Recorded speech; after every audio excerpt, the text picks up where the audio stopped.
Il y a des femmes qui traversent la vie d'un homme célèbre et qui laissent une empreinte que personne d'autre n'efface vraiment. Pas l'épouse officielle, pas la mère de ses enfants, mais celle qui était là dans les années de gloire absolue, qui a tout partagé sans jamais réclamer le titre, et dont l'absence a changé quelque chose de fondamental dans ce que cet homme est devenu. Pour Alain Delon, cette femme s'appelle Mireille d'Arc. 15 ans ensemble. 6 films tournés côte à côte. Une histoire d'amour qui s'est terminée mais dont les racines n'ont jamais vraiment disparu. Parce qu'Alain Delon le disait lui-même, des décennies après leur séparation, avec une nostalgie qui ne ressemblait à rien d'autre dans sa façon de parler des femmes qui avaient compté pour lui. Et quand Mireille d'Arc est morte en août 2017, c'est Alain Delon qui était à son chevet. Pas son mari officiel. Alain, l'homme qu'elle avait quitté 34 ans plus tôt. Mais cette histoire ne se comprend pas vraiment sans Anthony Delon. Parce qu'Anthony, le fils aîné, né en 1964 de l'unique mariage officiel d'Alain Delon avec Nathalie Delon, a grandi avec Mireille d'Arc. Il avait 4 ans quand son père et sa mère ont divorcé. Il avait 5 ans quand Mireille est entrée dans la vie de son père. Elle a été là pendant toute son enfance et son adolescence, pas comme une belle-mère officielle, pas avec un titre ou un rôle juridique défini, mais comme la femme de son père, la présence féminine centrale dans la maison familiale de Douchy, dans les tournages, dans les dîners. Et entre Anthony et Mireille, quelque chose s'est construit qui n'était pas prévu dans les catégories habituelles des familles recomposées. Un lien fort, une affection réelle, une loyauté mutuelle qui a survécu à la séparation de Mireille et d'Alain, qui a survécu au temps, et qui allait jouer un rôle dans la bataille de succession la plus complexe du cinéma français depuis la mort de Johnny Hallyday. Mireille d'Arc naît le 15 mai 1938 à Toulon, sous le nom de Mireille Aigros. Son père est d'origine suisse, jardinier. Sa mère tient une épicerie. Rien dans cette enfance modeste de province ne préfigure ce qu'elle deviendra. Une des actrices les plus séduisantes et les plus populaires du cinéma français des années 1960 et 1970. Elle décide à 14 ans de faire du théâtre, intègre le Conservatoire de Toulon, monte à Paris en 1959 avec l'ambition d'entrer à la Comédie Française. Ce qui l'attend à Paris n'est pas la Comédie Française mais quelque chose de différent, le cinéma populaire, les comédies de Georges Lautner, les thrillers, les rôles qui montrent une femme à la fois belle et intelligente, capable d'être drôle et dramatique sans jamais perdre cette qualité particulière que les journalistes de l'époque appellent son indépendance. Elle joue dans Le Grand Blond avec une chaussure noire, dans Week-end de Jean-Luc Godard, dans des dizaines de films qui font d'elle une figure reconnaissable du paysage cinématographique français. Elle rencontre Alain Delon sur le tournage du film Jeff, en 1969. Il est déjà marié à Nathalie Delon. Il a déjà Anthony. Il est déjà une star mondiale, Plein Soleil, Le Guépard, Le Samouraï ont fait de lui l'un des acteurs les plus reconnus du monde. Ce que Mireille fait sur le tournage de Jeff, c'est ne pas succomber immédiatement. Alain Delon est habitué à ce que les femmes cèdent. Il est beau, puissant, magnétique, et peu de femmes dans son entourage lui résistent longtemps. Mireille résiste. Cette résistance-là le fascine. Et leur histoire commence, d'abord discrètement, puis de façon de plus en plus visible, jusqu'à ce qu'Alain et Nathalie se séparent officiellement en 1969 et qu'Alain s'installe avec Mireille dans la propriété de Douchy, dans le Loiret. 15 ans. Ils passent 15 ans ensemble dans cette maison, avec les chiens d'Alain, ses voitures, ses tournages, ses absences et ses retours. Ils tournent ensemble 6 films, Jeff, Borsalino, Madly, Les Seins de glace, L'homme pressé, Mort d'un pourri. À chaque fois, leur complicité à l'écran dit quelque chose de la réalité de leur relation, une façon de se regarder qui n'appartient qu'à des gens qui se connaissent vraiment, qui savent ce que l'autre va faire avant qu'il le fasse. Ce n'est pas du jeu. C'est de la connaissance intime transformée en fiction. Pourquoi se sépare-t-il? Alain Delon l'a dit lui-même, avec une franchise douloureuse que peu d'hommes ont dans ce type de conversation publique. Mireille ne pouvait pas avoir d'enfant, une impossibilité médicale qui a pesé sur leur relation de façon croissante. Alain voulait d'autres enfants. Il voulait une famille au sens le plus large. Et Mireille, malgré tout ce qu'elle était pour lui, ne pouvait pas lui donner ça. En 1983, après 15 ans, ils se séparent. Alain dira plus tard qu'il le regrette. Pas en termes vagues, concrètement, avec les mots de quelqu'un qui sait exactement ce qu'il a perdu et qui l'assume. Mimi, si je devais dessiner la forme de ton univers, je lui donnerais la forme d'un cœur. Si je devais sculpter une femme, ce serait toi. Ton amour est mon paradis perdu. Ces mots-là, il les a écrits en 2022. 5 ans après la mort de Mireille. Parce qu'il n'arrivait toujours pas à passer à autre chose. Anthony Delon avait 20 ans quand Mireille et son père se sont séparés. Il avait passé son enfance et son adolescence avec elle. Il l'avait vu tenir la maison de Douchy, gérer les humeurs d'Alain, être présent dans les tournages, faire ce que font les femmes qui aiment les hommes impossibles, tenir sans se plaindre, s'adapter sans se dissoudre. Et quand la séparation est arrivée, Anthony n'a pas suivi le mouvement naturel de la loyauté filiale, couper le lien avec l'ex de son père pour se rallier à la nouvelle configuration familiale. Il a gardé le contact avec Mireille. Pas ostensiblement, pas au détriment de sa relation avec son père, mais comme quelqu'un qui savait que certains liens ne se défont pas parce qu'une relation officielle prend fin. Si vous aimez ce type de portrait, dites-nous ce que vous en pensez en commentaire. Mireille d'Arc se marie en 1996 avec Pascal Després, une union discrète, loin des plateaux et des magazines, qui dit quelque chose sur la façon dont elle a vieilli. Elle s'est retirée progressivement du cinéma au début des années 1990, non pas parce qu'on ne voulait plus d'elle, mais parce qu'elle avait envie d'autre chose. Elle s'est consacrée à la photographie, à des projets humanitaires, à une vie moins exposée. Et Alain Delon, malgré son mariage avec personne et ses relations avec d'autres femmes, a toujours maintenu avec Mireille quelque chose qu'aucune autre relation n'a remplacé, une présence, une proximité, une façon d'être les uns pour les autres que les observateurs extérieurs ne savaient pas vraiment comment nommer. Quand Mireille tombe gravement malade, Alain est là. Quand elle meurt le 28 août 2017 à Paris, entourée de sa famille et de ses amis selon les termes officiels, Alain Delon était parmi eux. Il était à son chevet. Pascal Després, le mari officiel, était également présent. Cette image d'Alain Delon au chevet de Mireille mourante, 34 ans après leur séparation, dit tout ce qu'il est impossible de dire autrement sur ce qu'elle avait été pour lui. Et Anthony Delon, qu'il avait connu depuis l'enfance, qui avait tissé avec elle un lien que la séparation de ses parents n'avait pas rompu, a rendu hommage à Mireille en public, une femme remarquablement courageuse, bienveillante et optimiste, a-t-il dit dans une lettre transmise à l'AFP. Ces mots sont ceux de quelqu'un qui l'aimait vraiment. Pensez-vous qu'une femme peut marquer plus profondément la vie d'un homme que la mère officielle de ses enfants, ou la maternité crée-t-elle un lien irremplaçable? Il y a une dernière dimension de la relation entre Mireille d'Arc et la famille Delon qui mérite d'être racontée, la façon dont Mireille a géré la séparation avec Alain sur le plan humain. Elle n'a pas disparu. Elle n'est pas allée raconter leur histoire à la presse.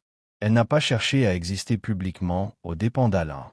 Elle a continué sa propre vie, s'est mariée avec Pascal Després en 1996, a poursuivi ses activités philanthropiques et artistiques. Et elle a maintenu avec Alain une amitié qui, selon tous les témoignages, était profonde et réelle.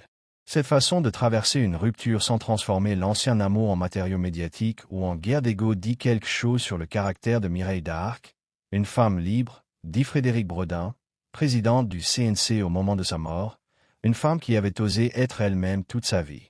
Ce portrait-là, tracé par quelqu'un qui l'a connu professionnellement, correspond exactement à ce qu'Anthony Delon a vu pendant toute son enfance, une femme qui n'avait pas besoin de faire du bruit pour occuper l'espace, qui n'avait pas besoin de titres pour avoir de l'importance, et qui avait été pour lui une présence maternelle de fait que la biologie ne justifiait pas mais que la vie avait rendu réel. Ce que la relation entre Mireille d'Arc et Alain Delon dit aussi sur lui, sur ce qu'il était vraiment en dehors des rôles et de la légende, c'est quelque chose que peu de ces biographies officielles traitent vraiment. Alain Delon avait une capacité à aimer qui ne correspondait pas à l'image froide et calculée qu'il projetait à l'écran. Ses personnages, le samouraï, le tueur solitaire, l'homme sans attache, ne ressemblaient pas à l'homme qui pleurait Mireille d'Arc des années après sa mort avec des mots qui auraient pu être ceux d'un roman d'amour. Ce décalage entre le personnage public et l'homme réel est peut-être ce que Mireille connaissait le mieux. Elle l'avait vu dans sa vulnérabilité, dans ses doutes, dans les moments où la façade se fissurait. Et elle avait gardé tout ça pour elle, avec cette discrétion qui était sa marque de fabrique, et qui est peut-être la raison pour laquelle leur amitié post-rupture a duré aussi longtemps. Alain savait qu'avec Mireille, les secrets restaient des secrets. La mort de Mireille d'Arc, en août 2017, arrive au moment où la famille Delon est déjà en train de se fissurer. Alain a 79 ans. Depuis son AVC de 2019, 2 ans plus tard, sa santé va se dégrader rapidement, et avec elle, la cohésion précaire de cette famille que tout séparait déjà. Mais en 2017, c'est encore avant la tempête officielle. Et la mort de Mireille enlève quelque chose d'important à cette famille, non pas une membre officielle, Non pas quelqu'un qui avait un titre dans la généalogie Delon, mais quelqu'un qui avait été une présence stabilisatrice, un fil entre les générations, une femme que tous avaient connue et qui n'était l'ennemi de personne. Car c'est là que l'histoire de Mireille d'Arc et d'Anthony Delon prend une dimension qu'on ne soupçonne pas de l'extérieur. Dans une famille aussi fractionnée que celle d'Alain Delon, Anthony d'un côté, fils de Nathalie Delon, élevé en France, Anouchka et Alain Fabien de l'autre, enfant de Rosalie Van Bremen, élevé dans l'orbite d'Alain Adouchy. Mireille occupait un espace particulier. Elle avait vu grandir Anthony. Elle avait vu arriver Anouchka et Alain Fabien dans la vie de leur père. Elle n'avait pas d'intérêt personnel dans la succession. Elle n'était pas dans la compétition pour l'héritage ou pour la mémoire d'Alain. Elle était simplement celle qui avait été là avant tout ça, et qui regardait la machine familiale avec les yeux de quelqu'un qui connaissait Alain Delon mieux que la plupart. Après sa mort, Anthony reste le fils qui a le moins de soutien institutionnel dans la structure familiale de son père. Anouchka est désignée exécutrice testamentaire et principale héritière du droit moral sur l'œuvre. Alain Fabien est le plus jeune, le plus imprévisible, celui dont les déclarations publiques sont les plus fracassantes. Et Anthony est là, au milieu, portant le nom Delon depuis 60 ans, se souvenant de Mireille, cherchant sa place dans une histoire qui lui échappe progressivement. La guerre de succession commence véritablement en janvier 2024. Anthony prend la parole dans Paris Match pour dire que son père est dans un état affaibli et qu'il s'inquiète de ne pas avoir été informé des résultats de 5 tests cognitifs passés entre 2019 et 2022 en Suisse. Il accuse Anouchka de gérer la situation de façon opaque, de prendre des décisions importantes sans consulter les autres enfants. Il accuse également sa demi-sœur de vouloir emmener Alain en Suisse, pays dont il est citoyen depuis 1999, pour réduire les droits de succession qui s'appliqueraient en France. Ces accusations sont sérieuses. Elles disent que la bataille n'est pas seulement émotionnelle, elle est financière, fiscale, juridique. Elle porte sur des dizaines de millions d'euros. Alain Fabien entre dans la guerre à son tour quelques jours plus tard, en déposant une plainte pénale contre Anouchka pour abus de faiblesse. Ces deux frères, que tout sépare en termes d'âge, de mère, de façon d'être au monde, se retrouvent dans le même camp face à leur sœur. Une alliance de circonstances, construite sur la même perception de s'être fait dépasser par une sœur qui a eu l'oreille de leur père dans les dernières années de sa vie. Alain Delon meurt le 18 août 2024 à Douchy, entouré de ses 3 enfants. Il a 88 ans. La mort est annoncée par Anouchka dans un communiqué sobre. Les hommages affluent de partout, le président de la République, les plus grands noms du cinéma mondial. Et derrière les hommages, la guerre continue. En septembre 2025, Alain Fabien assigne en justice Anouchka, Anthony et les exécuteurs testamentaires pour demander l'annulation du testament, arguant que son père n'avait plus la capacité de discernement nécessaire quand il l'avait rédigé après son AVC de 2019. La première audience est fixée à mars 2026. Anthony, de son côté, a une position plus nuancée. Il voulait la paix, avait dit qu'il n'y aurait pas de problème de succession, mais s'est retrouvé malgré lui au cœur d'une procédure lancée par son demi-frère. L'avocat d'Alain Delon, maître Christophe Ayala, dit que l'acteur n'aurait pas voulu que ses enfants se battent. Cette phrase est la même que celle prononcée par les avocats de Johnny Hallyday après sa mort. Elle revient dans toutes les guerres de succession des célébrités. Et comme dans toutes ces guerres, elle ne change rien à ce qui se passe. Ce que cette bataille dit sur Anthony Delon en particulier mérite d'être compris séparément du chaos général. Anthony a 61 ans. Il a vu son père vivre avec Mireille d'Arc pendant son enfance. Il a vu son père se séparer d'elle, puis maintenir avec elle une amitié qui a duré jusqu'à sa mort. Il a lui-même tissé un lien avec Mireille qui était distinct de sa relation avec son père, une affection propre, construite sur une coexistence réelle. Et maintenant, 7 ans après la mort de Mireille, il se bat pour trouver sa place dans une succession que le testament d'Alain a déséquilibrée en faveur d'Anouchka. Ce que Mireille d'Arc aurait pensé de tout ça, personne ne peut le dire avec certitude. Mais on peut imaginer que cette femme que tous ceux qui l'ont connue décrivent comme bienveillante, courageuse et optimiste n'aurait pas aimé voir cette famille se déchirer. Elle avait passé 15 ans à tenir ensemble quelque chose qui voulait toujours éclater. La vie d'Alain Delon n'était pas de tout repos. Et Mireille avait été pendant 15 ans la force stabilisatrice de cet homme impossible. Après elle, d'autres ont essayé. Aucune n'y est vraiment arrivée de la même façon. Et la guerre qui fait rage aujourd'hui entre ses enfants dit peut-être quelque chose sur ce que son absence a coûté, non pas à Alain directement, mais à l'équilibre fragile de cette famille qui n'en était pas vraiment une. Il reste une chose à dire sur le pacte évoqué dans le titre de cette vidéo, le pacte secret entre Mireille d'Arc et Anthony Delon. Ce pacte n'était pas un document signé. Ce n'était pas un accord juridique. C'était quelque chose de plus diffus et de plus durable, la fidélité mutuelle de deux personnes que la structure officielle de la famille Delon ne reliait pas, mais que des années de vie commune avaient rapprochées d'une façon que rien n'a effacée. Anthony a gardé ce lien avec Mireille jusqu'à sa mort. Mireille a gardé sa confiance en Anthony jusqu'à la fin. Et dans la guerre de succession qui a suivi la mort d'Alain, Anthony est celui qui ressemble peut-être le plus à ce que Mireille était. Quelqu'un qui cherche à exister dans cette famille sans détruire les autres, sans tout brûler, avec la conviction que la mémoire d'un homme célèbre mérite mieux que la destruction de ses héritiers. Si vous étiez à la place d'Anthony Delon, auriez-vous renoncé comme David Hallyday l'a fait avec Laura Smet, ou vous seriez-vous battu jusqu'au bout?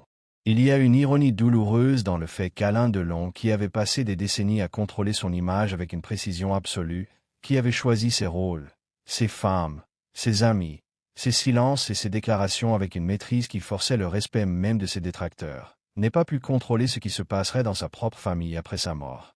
Le testament qu'il a rédigé, dans un état de santé dégradé selon ce que soutient Alain Fabien, a produit exactement ce qu'il voulait éviter, une guerre publique entre ses enfants, le nom de Delon prononcé dans les couloirs des tribunaux, la mémoire de sa filmographie instrumentalisée dans une dispute successorale. Alain Delon méritait mieux que ça. Ses enfants aussi, peut-être. Et Mireille d'Arc, qui avait été pendant 15 ans la femme qui tenait ensemble ce que lui seul ne pouvait pas tenir, aurait peut-être pu, si elle avait vécu, jouer un rôle apaisant dans cette bataille. Mais elle est morte 7 ans avant lui. Et sa mort a laissé un espace que personne n'a su combler. La succession d'Alain Delon ne sera pas réglée rapidement. La première audience de mars 2026 dans le dossier ouvert par Alain Fabien n'est qu'un début. Des années de procédure s'annoncent, comme dans l'affaire Hallyday. Et pendant ce temps, les films d'Alain Delon continuent de passer à la télévision. Ses photos continuent d'illustrer les articles sur le cinéma français classique. Son nom continue d'appartenir à tous ceux qui ont grandi avec le samouraï et le guépard. Cette permanence-là, l'œuvre qui survit aux héritiers qui se battent, est peut-être la seule vraie victoire dans cette histoire. Et Mireille d'Arc en fait partie, ne serait-ce que pour les 6 films qu'ils ont faits ensemble, pour ces images de deux à l'écran qui disent quelque chose qu'aucun testament ne peut effacer. Anthony Delon a 61 ans. Il a 3 enfants de ses propres relations. Il a construit une carrière d'acteur modeste et régulière, dans l'ombre permanente d'un père dont le nom écrase tout. Il a gardé le lien avec Mireille d'Arc jusqu'à sa mort. Et maintenant il navigue dans la tempête successorale avec la même retenue relative qui le caractérise, plus mesuré qu'Alain Fabien dans ses déclarations publiques, cherchant l'apaisement plutôt que l'escalade, mais incapable de se retirer complètement d'une bataille que le testament de son père a déclenchée sans lui demander son avis. Ce qu'Anthony porte en lui, la mémoire de Mireille, le nom de son père, sa propre histoire construite en marge de l'Empire Delon, est une charge complexe que peu de gens pourraient vraiment comprendre de l'extérieur. Il est le fils aîné d'un des hommes les plus célèbres de l'histoire du cinéma français. Et il a grandi avec une femme qui n'était pas sa mère mais qui était là. Ce n'est pas rien. Et dans la guerre qui vient, cette présence ancienne de Mireille dans sa vie sera peut-être ce qui lui permet de ne pas perdre complètement le fil de qui il est.